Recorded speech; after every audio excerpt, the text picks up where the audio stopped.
Hello everyone. SKA, Compliance Experts, has commenced this initiative of simplifying the circulars for stockbrokers, depository participants through short videos. It gives us immense pleasure in decoding the circular issued by stock exchanges on August 31, 2021. On FAQ on settlement of clients' funds lying with trading member.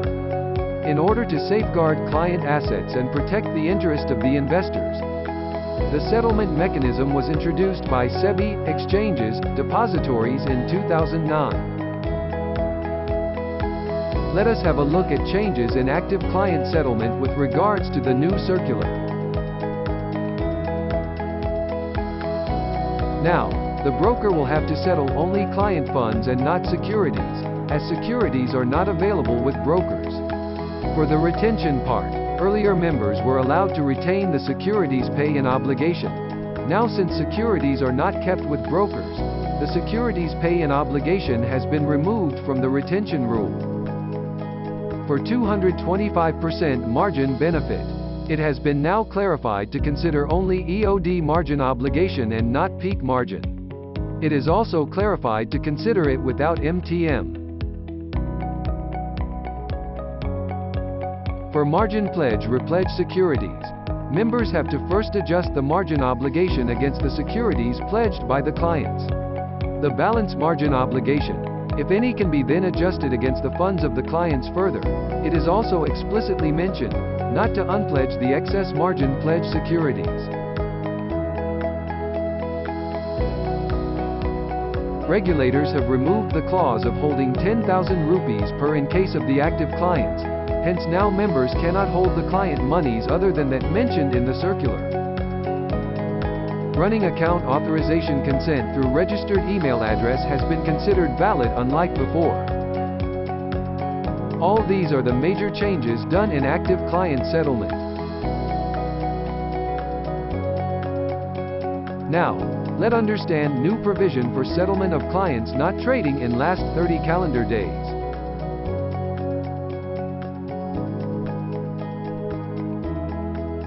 Which clients come under this category? Who have not done any transaction in the 30 calendar days since the last transaction? What would be the last trade date? The last transaction date would be later of date of contract expiry in derivative segment or date of position closure in derivative segment or last transaction date, whereas earlier only the last transaction date was considered. This is one of the good changes brought by the regulators, and it works in favor of broking house. When to settle? The broker will have to settle such client funds within 3 working days from the end of 30 calendar days.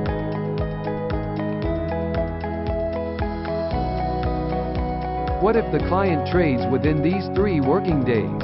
Then the member can take benefit of retention of funds to the extent of pay-in obligation and 225% margin obligation. As given in the circular, the balance amount, if any, needs to be paid to the clients.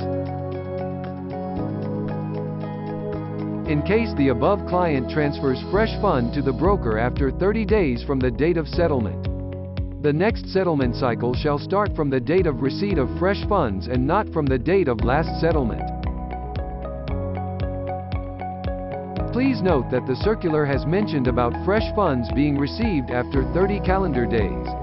In case fresh funds are received from such clients within the 30 days, as a conservative approach, next settlement cycle shall start from the date of last settlement and not from the date of receipt of such fresh funds.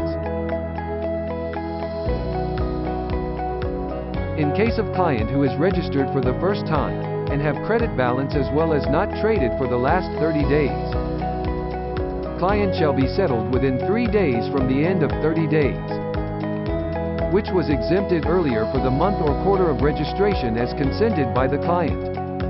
In cases where physical payment instrument has been issued. Now, the date of settlement would be date of debit from the broker's bank account and not the date of issue of check as been done earlier. In cases where the electronic payments have returned, The broker will have to maintain the proof of payment failure and the audit trail.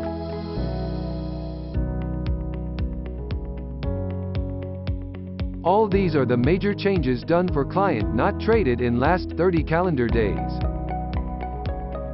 Thumb rule.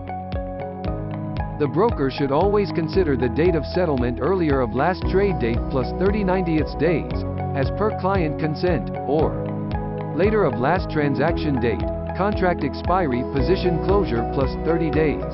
Only in case of client not traded for 30 days. Let understand with the help of example. Assuming client has opted 90 days of cycle for settlement and not traded for last 30 days.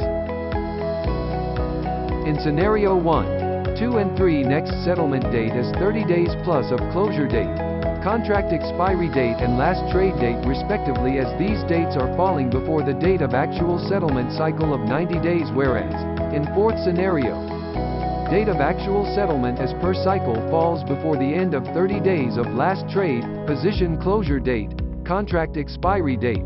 Hence normal settlement cycle shall be followed. Other key points. Always client payment to be done electronically. Retention statement to be issued in the prescribed format. Inter-client adjustments, group company adjustments strictly not allowed. Not run any investment scheme, liquid Bs, for settlement. Cannot obtain client consent for non-settlement. Trading member will have to display text on its website as given in the circular.